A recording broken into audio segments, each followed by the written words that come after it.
Welcome to Shabbos in 3 minutes with the Sydney Kollel. Over the next 2 weeks, we're going to be exploring the Melacha of Zore'a, planting on Shabbos, and some of the practical ramifications that come from this Melacha. So questions arise often on Shabbos regarding having a picnic outside. If one is eating fruit or vegetables, are there any things that one should be concerned about? Is it allowed? Is it problematic? And what happens, of course, during Sukkot when one has to eat outside? If there is an earth floor, how does one do that on Sukkot? There's other questions that also arise, such as feeding one's animals. Does one specifically have to feed one's animals in a bowl? If it's something that could cause something to grow in a future state, or is one allowed to scatter such food onto the ground? Is there ever a question about placing not just flowers in water or something that can grow, but even vegetables in water, as we want to prevent them from wilting? Is that also allowed on Shabbos? Also falls under this Melacha. Additional ramifications is questions about running on long grass, as well as at times if one has a child who is difficult to control their bladder, are they ever allowed to go to the bathroom on the grass? Is that ever allowed? Is that going to inhibit growth, or is that going to promote growth on Shabbos? This is another question that we will address. A major area is also regarding flowers on Shabbos that we often use to decorate our homes. What is allowed and what is not allowed regarding decorating one's home with flowers, adding water, what if they fall out of the water? This also has interesting ramifications for Sukkot regarding one's lulav bundle. If they want to keep it wet and damp over Shabbos or Yom Tov, what are some of the restrictions that apply to that?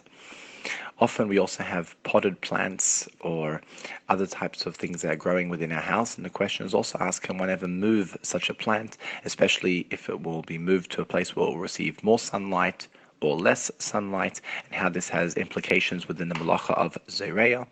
And this also has ramifications in general regarding opening of shades, blinds, or windows, which affect sunlight in a room and consequently sunlight exposure of the plants.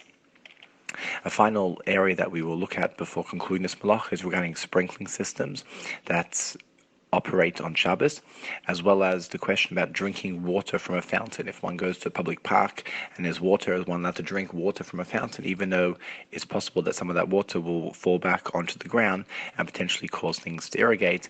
And lastly, also regarding a non-Jewish gardener, if they may work on Shabbos.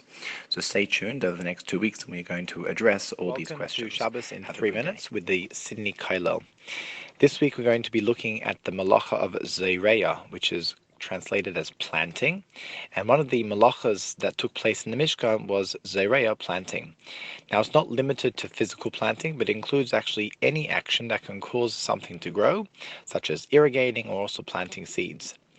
Furthermore, unlike other melachas on Shabbos, which are only biblically violated when one does a shiur, a specific halachic amount, there is actually no halachic measurement for this melacha, and hence even causing the tiniest of seeds to grow would fall under this prohibition.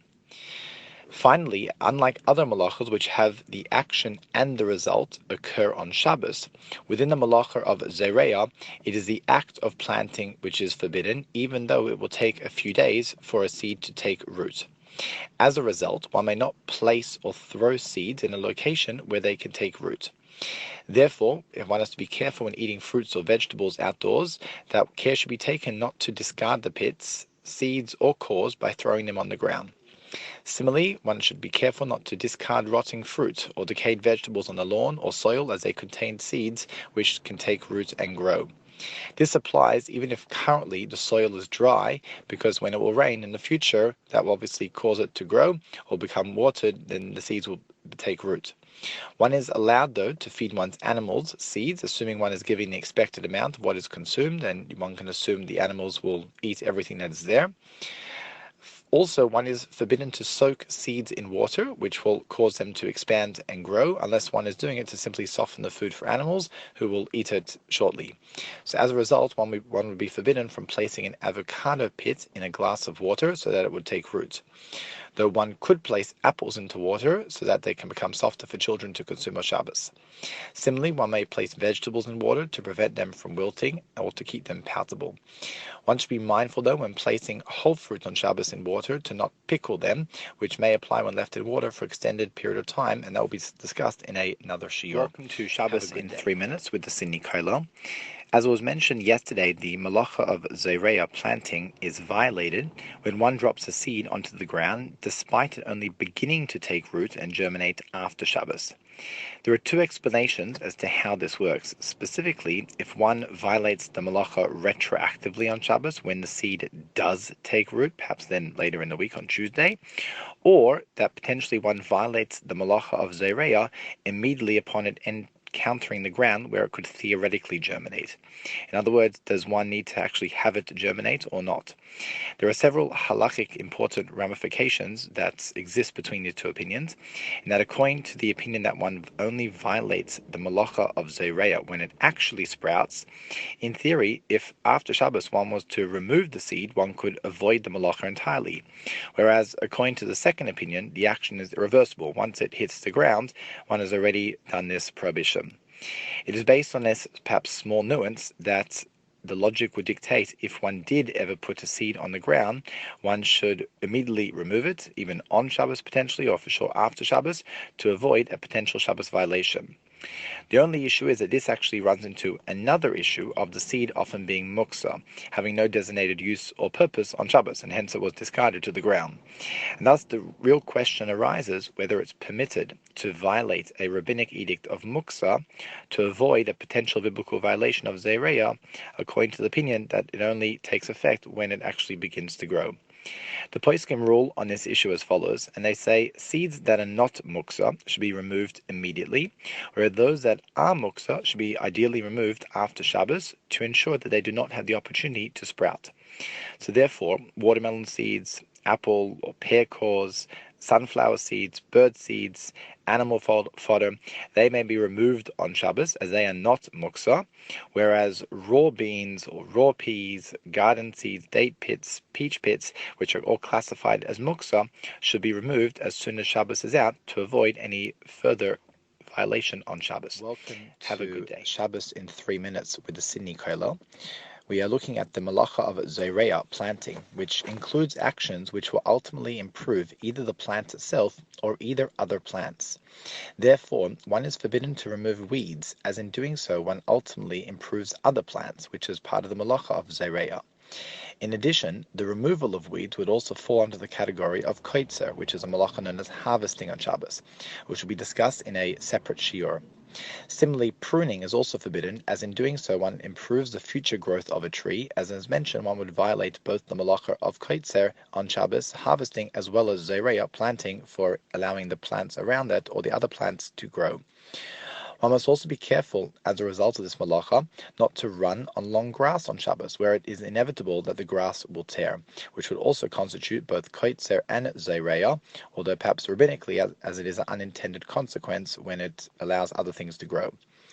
As mentioned, irrigating the ground is another form of Zore'a, and thus one should be careful when eating a meal on the grass, or if one is having a picnic, if spillage is likely to occur with food and drink, or eating in a sukkah, to avoid any of those issues.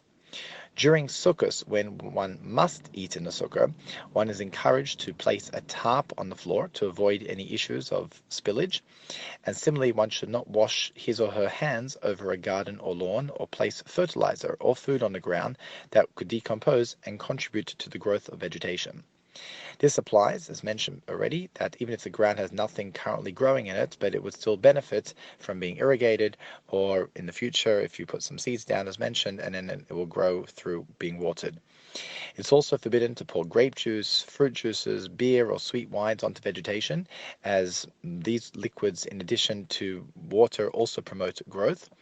And similarly, one is not allowed to spit, apply saliva on plants and grass, as saliva can promote plant growth as well. It is permitted, though, to pour a liquid on the ground that will destroy growth, assuming one is sure that such liquids do not promote growth in any manner. And therefore, liquids that are highly acidic or caustic, which inhibit plant growth, may be spilled on plants or grass.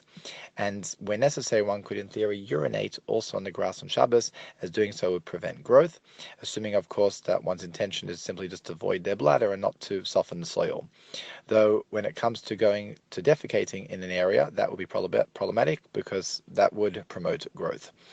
Similarly, strong, dry wine do not contribute to the growth of vegetation and thus may be spilled on the grounds without concern, though the Mishnah Berurah does say that today many wines are diluted with wine and therefore this halacha would not apply. To Shabbos in 3 minutes with the Sydney Kollel.